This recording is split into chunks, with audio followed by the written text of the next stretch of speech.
And so we're back with the free matte painting course that I'm giving to you guys. I made a long time ago, and now I've decided to release it to everyone, and we are going to jump onto the more technical stuff of being a matte painter. So before we went over the compositions, atmospheric perspective, and how to, look at an image. So if you haven't seen that yet, be sure to go back to those first 3 videos, and there's also an additional video that I made earlier outside of this course that I included in the descriptions there, or at one of the end cards on the 3rd video of that compositional chapter section. And now we are going to get a lot more technical, okay? So let's get into it. And if you have any work in progress, environment art, concept art, whatever, throw it up on atmovfx.com and build your art portfolio up there, and I'll check it out, give some feedback, and also jump into my Discords and we can talk one-on-one, and follow me on X and LinkedIn and everything like that if you want to contact, and also give suggestions at my websites. All right, let's get to this. So I made this DMP for this tutorial. I'm not actually going to go over it to a T, step by step how I made it, but I'm going to give you the tools that I use to make it and the techniques you can apply to all your other projects. I used Redshift for some of the rendering for it, and I projected, painted in Photoshop, modeled in Maya, and projected in Nuke. So let's check this out.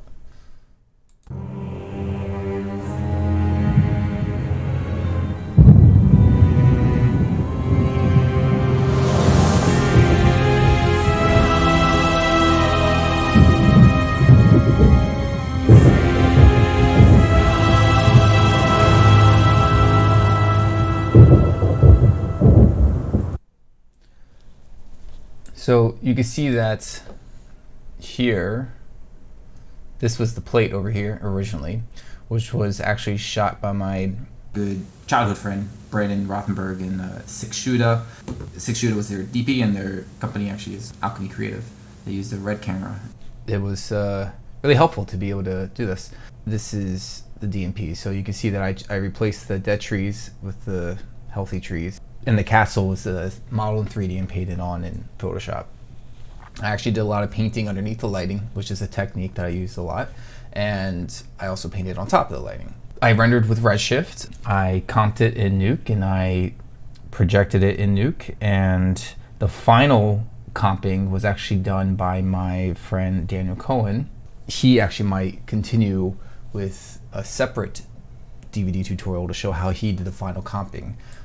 So it'll be good for matte painters to know what to get a sense of. Like, he actually animated these 2D trees that I had in here, and you can see he added some noise in there, so they were moving just a little bit. He added a little bit of those falling leaves in there, just a little bit. Chromatic aberration and other effects that to help bring it to life a bit. He animated the birds and animated the clouds. So that would be a good video just to look out for. This shot was actually a nodal camera shot. So I'm going to actually explain what a nodal camera movement is in the next chapter. This was the plate. It's a nodal shot, so there isn't going to be much parallax. So what do I mean by nodal? It's essentially, let me open it up here. Nodal is, here's the camera. And if you were to put the camera on a tripod and it was to sit right on the center right here, so that's the center of the camera, and your tripod is right here, and it would just be rotating like this.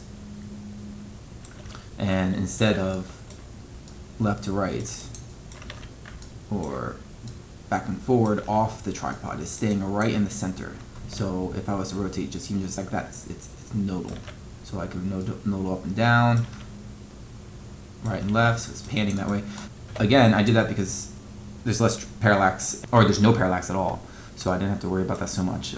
So what do I mean by parallax? Parallax is basically when you have a camera movement in a 2D image, it's the way to show 3D depth. So these 3 objects right now, which I'm in Maya right now, if I was to do a nodal move, you would notice that you wouldn't, well actually let's just say a non-nodal move. So if I was panning right and left, and you can see what's being revealed behind this sphere and behind that, and you'll see more of that. The same thing would happen if I was to go forward, back, up, down. That's parallax. Parallax is revealing what's behind a subject, and it gives you that depth. So the camera move is coming up. That's all parallax. So I would actually have to have a projection setup that would have these projected on objects or cards. And as the camera goes forward, it would be revealing the separate layers on the cards. So it would give it's baking 3D on a 2D screen. Now if I was doing nodal, what you would notice is, keep in mind, look over here, because that's looking through the camera over here. I should have mentioned that before. If you notice, there's zero parallax. Just pay attention to this line and that line. You have zero parallax.